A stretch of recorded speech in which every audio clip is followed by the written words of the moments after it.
থানা এবং পৌর বিএনপি পক্ষ থেকে এই নবায়ন কর্মসূচি শুরু বলে ঘোষণা করছে এবং নবায়ন করছে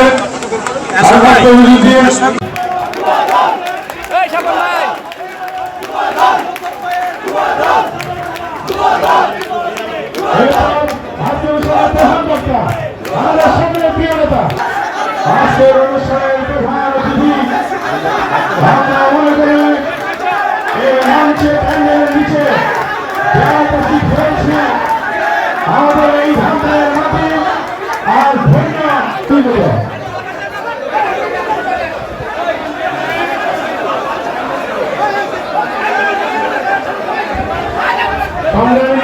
নেতৃবৃন্দ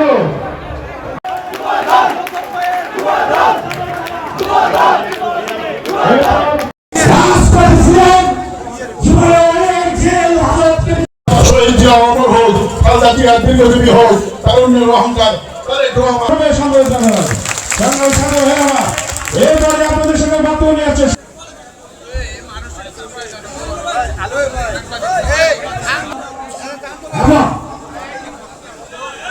নতুন আজকের এই সভার প্রধান অতিথি এই ফেসিবাদের বিরুদ্ধে যিনি অক্লান্ত পরিশ্রম করে জীবন বাজি রেখে সংগ্রাম আন্দোলন করেছেন, যখন সমাজে উপস্থিত ছিল না তখন এই নেতা তার জীবনকে বাজি রেখে তার পরিবারকে অপেক্ষা করে এই সংগ্রাম আন্দোলনে আমাদেরকে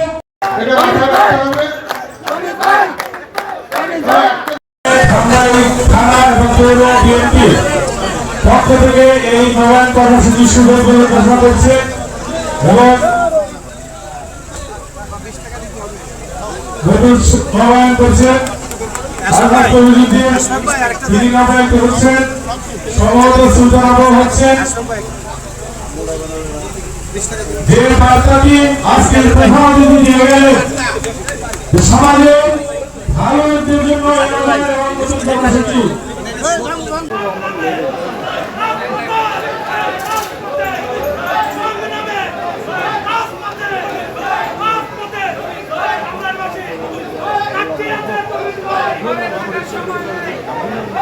ধন্যবাদ।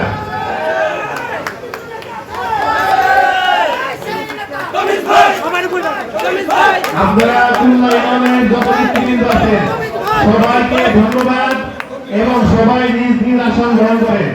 আজকের অনুষ্ঠানকে সুন্দর এবং সফল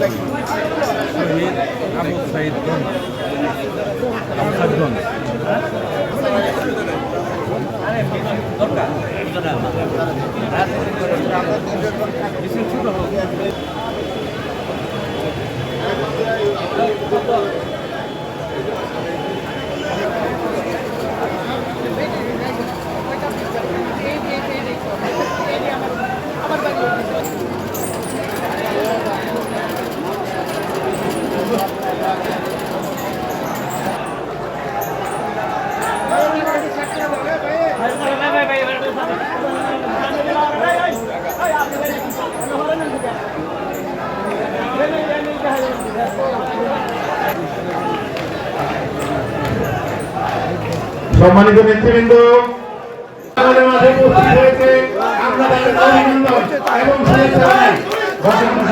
আপনারা নিজ নিজ আসন গ্রহণ করেন।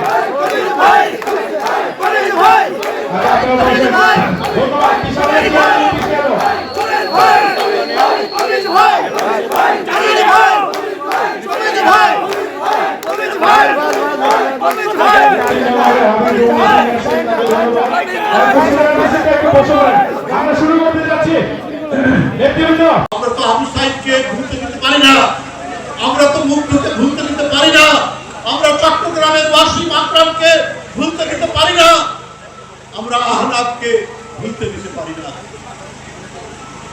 বন্ধুরা আমার, এর মধ্যে দিয়েই হাসিনার পতন, জনগণের প্রত্যাশা যে দেশে গণতন্ত্র ফিরে আসবে, শান্তিপূর্ণ সহাবস্থান সবাই করবে, প্রত্যেকে তার রাজনৈতিক মতামত দেবে। প্রত্যেকে তার কথা বলার স্বাধীনতা। আমরা চেতনাবাহী এক ফ্যাসিস্টকে দমন করতে গিয়ে আবার ধর্মের নামে আরেকটা ফ্যাসিস্ট পড়া নাড়বে দরজায়, এইটা তো হতে পারে, এটা তো জনগণ মেনে নেবে না। জনগণ এদেশের ইতিহাসের সাক্ষী। বন্ধুরা আমার, সব দেখছে, সব জানছে। যারা মব কালচারের মধ্যে থাকে, যারা ডাকাতি, রাহাজানি, চুরি, চাঁদাবাজির সাথে যাদের সম্পর্ক, তারা কেউ বিএনপির সদস্য হতে পারবে না।